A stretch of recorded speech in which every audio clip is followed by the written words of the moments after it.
Ibu saya, bapak saya, dan semua saudara saya menyambut saya di depan pintu, di depan rumah. Artinya kedatangan saya itu ditunggu-tunggu.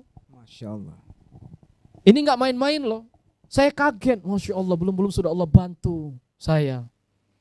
Karena mereka merindukan Allah. Ana sekarang aktivitas kesibukan selama pandemi ini mengajar, Ustadz Tarigan. Masya Allah. Mengajar Quran, kemudian ya berdakwah via Zoom, via online, kemudian juga karena sekarang suasana sudah jauh lebih membaik, mulai kajian-kajian offline. Jadi kesibukan mengajar dan berdakwah sambil ya membina rumah tangga yang insya Allah bersama istri tercinta. Masya Allah, luar biasa. Tadi kita dengarkan bagaimana kesibukan dari Ustadz Khalifah Sinaga, tetapi beliau sungguh sangat luar biasa untuk menegakkan kalimat La ilaha illallah Muhammad Rasulullah. Baik Ustadz Khalifah Sinaga, saya mendengar dan kita mendengar bahwa alhamdulillah beliau telah mengislamkan beberapa dari keluarga beliau, termasuk ibu dan saudara-saudara beliau. Nah, ini kita dan berserta seluruh jamaah pemirsa An-Naba TV ingin mendengarkan bagaimana sih kisahnya Ustadz Khalifah Sinaga bisa mengislamkan keluarga beliau dan bagaimana kiat-kiatnya, yang dimana kalau seandainya ada jamaah yang menyaksikan dan ingin mengislamkan keluarganya yang mungkin qadarullah ada yang non muslim, sehingga bisa mendengarkan kiat-kiat dari antum Ustadz. Silahkan Ustadz. Baik, alhamdulillah, luar biasa sekali saya dapat mengkisahkan bagaimana perjuangan yang sangat luar biasa tentunya pribadi saya dapat mengislamkan ibu saya Ustadz Ahmad Tarigan dan 5 orang saudara saya. Alhamdulillah. Tentu kalau saya ingin mengkisahkan, saya ingin meneteskan air mata. Kenapa para pemirsa? Karena luar biasa perjuangan saya. Yang mula-mula mendapat hidayah masuk Islam adalah saya pribadi. Kemudian belajar Islam, ya, menuntut ilmu dari kampung halaman saya di Bengkulu, kemudian datang ke Jakarta, tepatnya di Pondok An-Naba Center ini, pondok pesantren yang diasuh oleh guru kita bersama Ustadz Samsul Arifin Nababan. Saya salah satu alumni pesantren ini. Dan insya Allah saya akan berjanji akan berjuang bersama-sama guru kita bersama Ustadz Samsul Arifin Nababan. Ketika berbicara bagaimana kisah mengislamkan ibu dan beberapa saudara, mula-mula Ustadz Ahmad Tarigan dan para pemirsa yang masuk Islam yang mendapat hidayah saya dari 10 bersaudara. Banyak Ustadz. Masya Allah. Iya, karena dulu orang tua kita yang zaman dulu itu banyak anak banyak rezeki, betul kan? Makanya ibu saya, orang tua saya banyak anaknya. Jadi 10 bersaudara. Dan 10 bersaudara itu kami berbeda-beda agamanya, Ustadz Ahmad Tarigan. Masya Allah. Ibu saya beragama Buddha. Ya sangat taat. Makanya saya dulu selama kurang lebih setahun itu beragama Buddha. Masya Allah. Saya sempat ke Pihara dulu ikuti ibu saya, ya kan? Karena ayah saya beragama Kristen Protestan yang sangat taat juga. Kemudian menikah dengan ibu saya yang beragama Buddha. Nah, mula-mulanya ibu saya ini ikut ayah saya beragama Kristen Protestan. Tapi berjalannya waktu entah kenapa ibu saya tidak menjalankan keagamaan Kristen itu. Malah dia menjalankan agama dahulunya agama Buddha. Maka saya sering dulu menemani ibu saya ke Pihara dekat rumah saya. Ada yang beragama Kristen Protestan, ada yang Katolik dan Islam. Satu saja yang enggak ada agama Hindu. Tapi kami berhubungan baik semua insya Allah. Enggak saling bertengkar, enggak saling bermusuhan, enggak ada. Nah, mula-mula saya mendapat hidayah masuk Islam. Panjang kisahnya mungkin dalam tayang-tayangan YouTube seputar pengalaman Islam saya sudah banyak bisa disaksikan. Nah, kemudian setelah saya masuk Islam itu, saya berjuang, bersungguh-sungguh menuntut ilmu, talibul ilmi, belajar masuk pesantren, dibina para ustadz. Kemudian dengan bekal-bekal ilmu agama itu, di mana saya harus punya target, punya cita-cita. Apa cita-cita? Ketika ditanya Ustadz Nababan, para guru di pesantren An-Naba Center yang sangat saya cintai ini, apa cita-cita Khalifah? Ya pasti mengislamkan keluarga, khususnya orang tua. Target saya ibu dan bapak saya. Akhirnya saya selalu mujahadah, ya, bersungguh-sungguh, karena ada pepatah Arab, manjada wajada. Barang siapa yang bersungguh-sungguh, pasti dia akan berhasil, dia akan dapat. Dan itu saya rasakan. 1 tahun saya belajar di pesantren, kemudian saya tidak komunikasi, Ustaz, dengan ibu bapak saya, saudara-saudara saya, tidak ada komunikasi. Tahunya saya setelah masuk Islam ini, ya karena saya pribadi yang pertama kali masuk Islam, terjadi penolakan awal-awalnya. Tahunya orang tua saya pergi dari rumah, kemudian entah kemana gitu kan, nggak dicari, mereka marah. Karena melihat anaknya, ya ini yang bernama saya dulu kan Tommy Maldini nih sebelum masuk Islam. Setelah masuk Islam Muhammad Khalifah Sinaga. Kok Tommy ini malah masuk Islam? Apalagi saya kan latar belakangnya kan orang Batak, orang Medan. Nah kalau orang Medan, orang Batak itu anak laki-laki itu jadi anak kebanggaan para pemirsa. Kenapa? Karena dia menjadi penerus marga. Nah ngelihat anak laki-lakinya masuk Islam, wah bapak saya marah. Apalagi bapak saya termasuk salah satu tokoh yang dituakan di gereja HKBP di Bengkulu. Jadi singkat ceritanya, bagaimana orang tua saya, keluarga saya bisa tahu keislaman saya. Saya itu setelah masuk Islam tidak pernah sholat di rumah, selalu sholat di masjid. Tepat sebulan saya masuk Islam, lalu ayah ibu saya, saudara-saudara saya curiga. Ini anak kenapa setiap pagi enggak pernah ada di rumah? Iya kan? Kan kalau sholat subuh kan tentu kan tidur dulu pulang ke rumah, ya kan? Benar. Kok enggak pernah ada di rumah? Curiga ayah saya, ini anak entah maling ayam, entah maling kambing, enggak tahu. Kok setiap pagi hilang, enggak pernah ada di rumah. Betul kan para pemirsa? Ya, mana latar belakang saya juga dulu kan terlibat sedikit kenakalan remaja. Saya dulu hobi berjudi, mabuk-mabukan, dan kalau bahasa Bengkulu itu mungkin kalau pemirsa Bengkulu menyaksikan tayangan ini pasti ketawa. Apa slogannya? Cik tahu tapi cik selo. Bisa tahu nggak? Apa maknanya? Cik tahu tapi cik selo. Artinya saya sudah pernah mencoba kenakalan itu. Jadi karena sudah mencoba, udah bosan, jadi biasa saja gitu. Jadi saya merasa jenuh, ya kan? Nah kemudian curiga ayah saya, ibu saya. Ini anak kemana ya, setiap subuh tidak pernah ada di rumah. Akhirnya ditunggulah di depan pintu. Sayanya pergi ke masjid, sholat subuh berjamaah, ya kan? Pergi ke masjid, setelah saya pulang dari masjid, pulang ke rumah, ya kan? Sambil berzikir dalam perjalanan, ya kan? Doa-doa. Mudah-mudahan Allah Subhanahu wa taala memberikan hidayah kepada keluarga saya. Pas buka pintu para pemirsa, waduh, saya kaget Ustadz Ahmad Tarikan. Kenapa? Ternyata ibu saya, bapak saya, saudara-saudara saya sudah nunggu di depan pintu. Kaget saya. Spontan bapak saya nanya, dari mana kamu nak? Saya jawablah, dari masjid. Ngapain kamu ke masjid? Ya sholat lah pak. Wah kamu sudah masuk Islam? Sudah. Bapak lihat ini saya pakai kopiah, pakai sarung. Wah saya digamparin, depan, ditumbuk lah kalau bahasa itu. Kok kejam kali orang tua saya? Para pemirsa bertanya, bukan kejam sebagaimana kalau kita punya anak, para pemirsa. Kita lihat anak kita murtad keluar dari Islam, marah nggak sebagai orang tua? Tentu lebih marah. Begitu juga ayah saya. Waduh, nangis saya. Tapi saya nggak melawan. Makanya saya kalau mengkisahkan cerita itu para pemirsa, yang ada mau menetes air mata. Nggak kuat saya. Tapi karena guru saya, sahabat saya yang menanyakan, saya mencoba menceritakan perjuangan yang sangat berat itu. Dan sampai titik ini dan menjadi kebanggaan bagi saya. Akhirnya saya diusir pagi itu juga. Kamu pergi dari rumah ini. Kamu bukan anak saya. Kamu meninggalkan agama nenek moyangmu. Sudah masuk Islam. Ya sudah saya terima. Akhirnya saya membelah pakaian saya. Aduh sedih saya. Allahu Akbar. Saya ambil tas. Ya saya ngambil pakaian tidak terlalu banyak. Kemudian saya bawa celana, bawa pakaian, sedikit bekal lah, ya kan, yang saya miliki.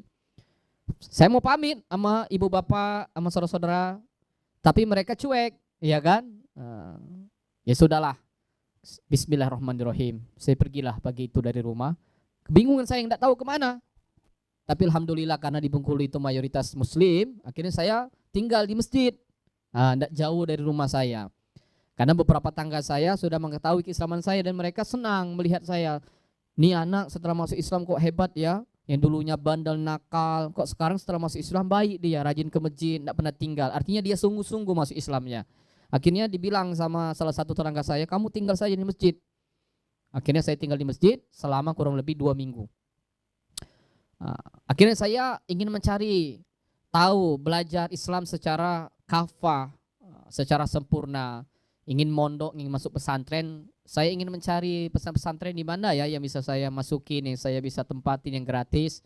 Karena saya nggak punya biaya. Karena saya waktu itu jujur tidak mau membuat para kaum muslimin atau orang-orang Islam itu susah. Saya nggak pernah minta-minta, ya. Saya nggak pernah minta-minta bantuan, nggak ada. Mohon maaf dengan segala hormat, sebagaimana para mualaf sekarang, gitu kan? Yang mereka ya kadang-kadang ya berkeluh kesah dengan kaum muslimin, tapi sah-sah saja karena mereka termasuk asnaf, termasuk yang berhak mendapatkan zakat, kecuali kalau dia bermaksud tidak baik. Akhirnya ada salah satu guru saya, dosen di Bengkulu, namanya Ustadz Dr. Toha. Dia bilang, saya punya sahabat di Jakarta, punya pesantren, lembaga pesantren mu'alaf, kamu bisa belajar di sana Khalifah. Saya bilang, Ustadz, di sana bayar tuh gratis, insya Allah di sana gratis. Nah, jadi kamu bisa menuntut ilmu di sana, tidak usah memikirkan biaya.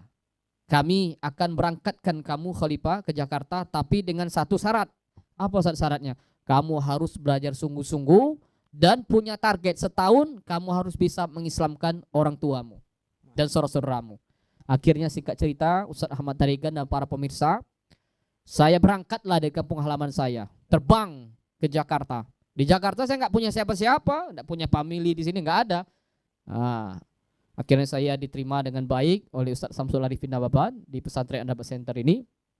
Akhirnya saya belajar, berjumpa dengan para mu'alaf, sahabat-sahabat saya ketika itu, satu angkatan, termotivasi melihat para santri mu'alaf di angkatan saya, yang dimana mereka sangat mujahadah, sangat bertekad, berazam, bersungguh-sungguh.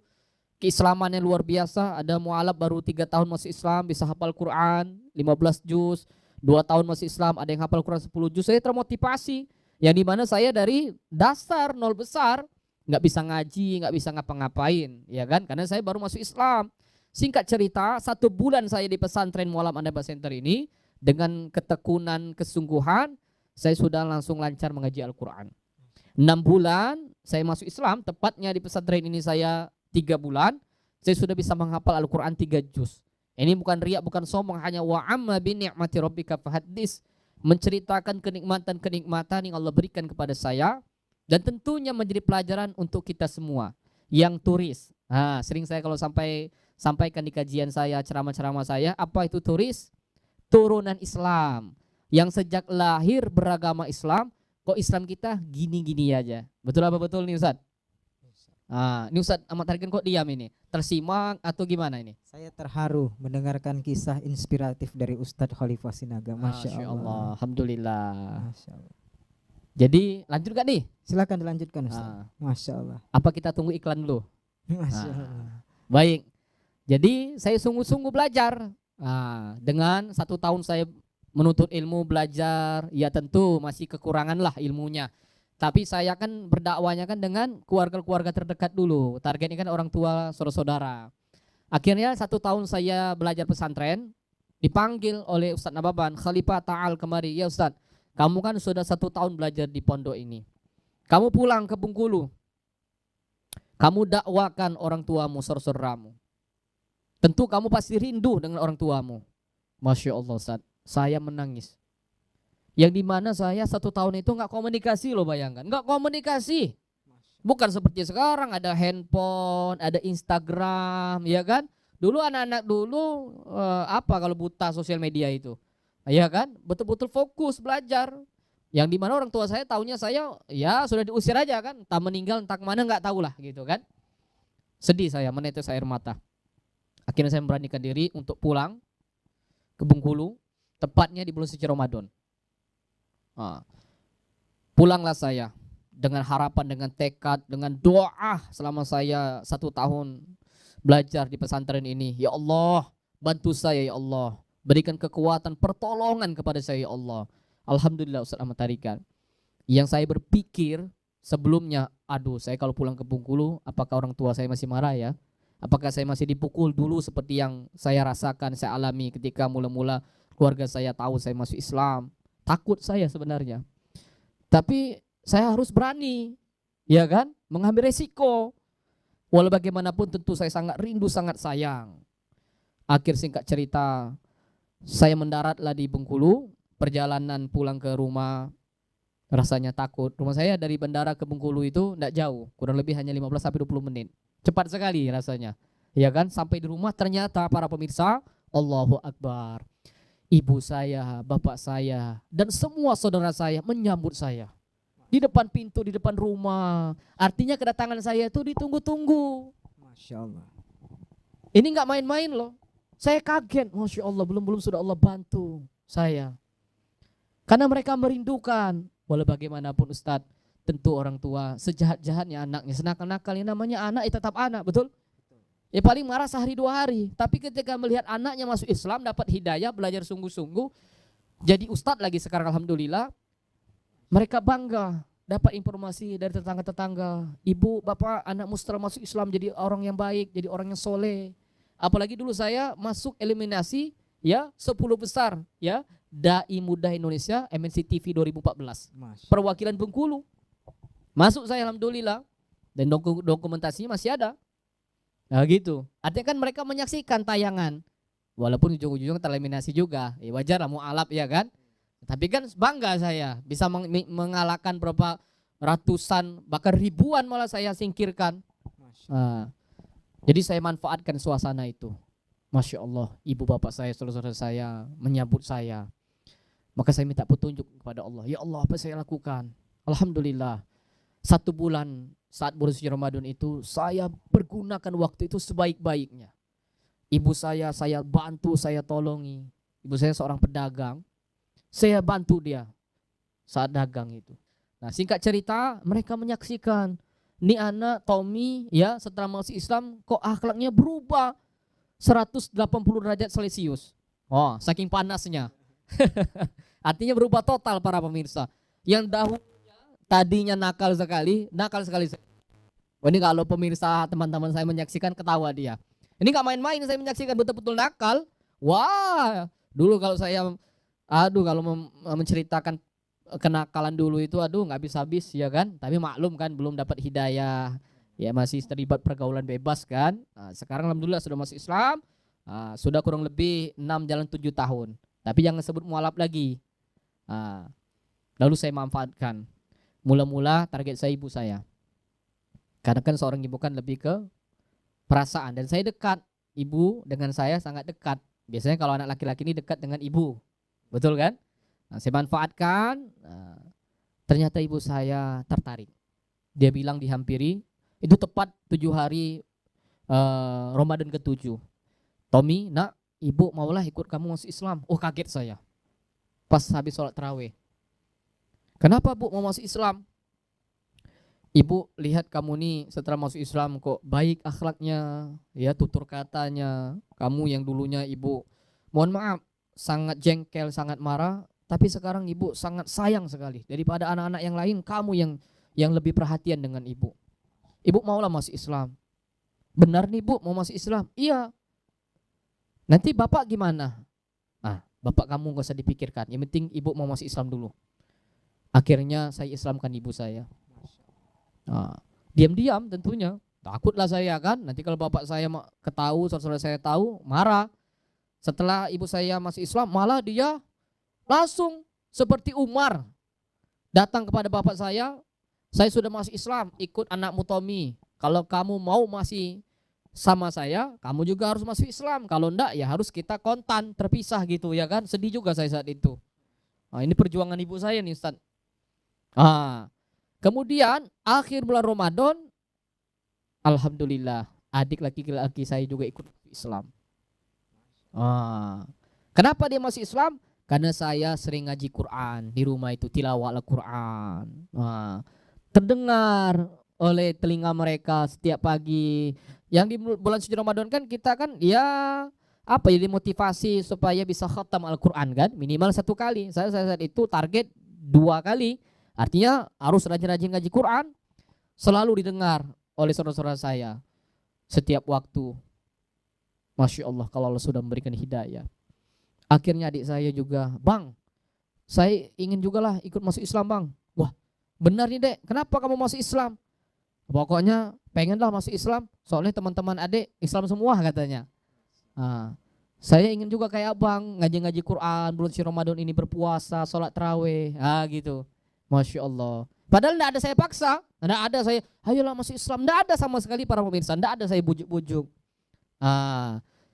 Itu tepat di bulan suci Ramadan. Akhirnya dalam 1 tahun itu saya bisa mengislamkan 2 orang. Kemudian jalan 2 tahun saya masuk Islam, bisa mengislamkan kakak saya Cece. Kemudian mengislamkan lagi nanti pas jalan 4 tahun itu saudara perempuan saya yang di Bengkulu sudah almarhumah. Pokoknya panjanglah kitanya. Alhamdulillah, itulah sedikit cerita-cerita saya bisa mengislamkan saudara-saudara saya dan ibu saya tercinta. Dan satu kebahagiaan saya bila mana ditanya, Khalifah, Ustadz Khalifah, apa yang membuat Ustadz Khalifah bahagia?